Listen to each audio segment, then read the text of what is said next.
আবার আমরা দেখি কোডটার মধ্যে আমরা কি বুঝি। কোডটা আমাদের লিখতে হইতেছে যে এই বাটনটা, এটা বাটনের আন্ডারে, এই বাটনটা যখন আমি ক্লিক করব তখন ডাটাগুলো ইনসার্ট হবে। তো আমার এখানে যে কোডটা, এখানে কোডটা বসাইলাম, এই কোডটা আমাদেরকে ডাটাবেস ওপেন করার জন্য ইউজ করতে হয়। এটা আমরা এই কোডটুকু বুঝি আসলে এখানে কি বলছি। এখানে আমাকে একটা স্ট্রিং নিতে হবে, কানেকশন টাইপ স্ট্রিং। স্ট্রিং মানে হচ্ছে একটা টেক্সট। যখন আমি এটা নিব তো ডাটাবেজের একটা নাম থাকবে, কারণ আমার একটা ডাটাবেজ আছে, সেই ডাটাবেজের নাম দিলাম আমি সাপোজ স্টুডেন্ট ডিবি। আমি অন্য কিছু দিতে পারি, সেটা আমার ইচ্ছা।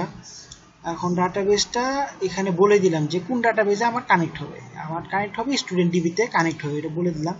আর এই পাশে যা কথা আর এই পাশের যা কথা এটা সেম থাকবে, এটা চেঞ্জ হবে না। মেইনলি চেঞ্জ হবে এই ডাটাবেজ নেমটা।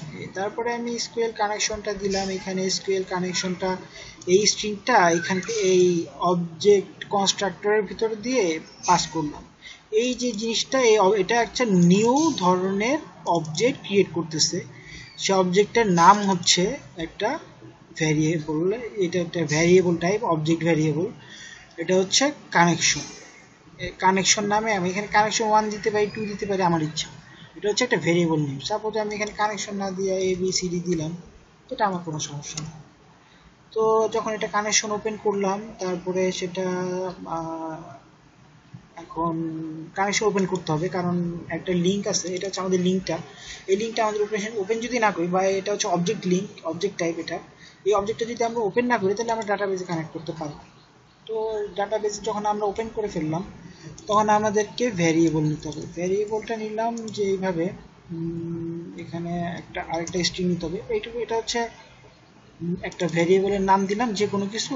এটা হচ্ছে আমার এই টেক্সট ফিল্ডের এই নামটা এটা, আর এইটা হচ্ছে টাইপ, এটা এমনি আসে। এভাবে আর কি আমাদের লিখতে হবে। স্ট্রিং নিলাম, তারপরে এফ নেম নিলাম, ইকুয়াল দিলাম, তারপরে এটা হচ্ছে টেক্সট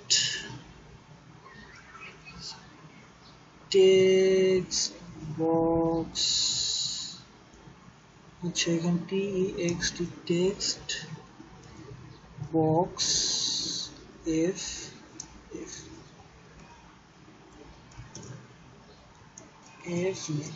ওকে, এটাকে টেক্সট টাইপ TEXT টেক্সট দিয়ে নিলাম। এখন এভাবে আমাকে আরো ডিক্লারেশন করতে হবে।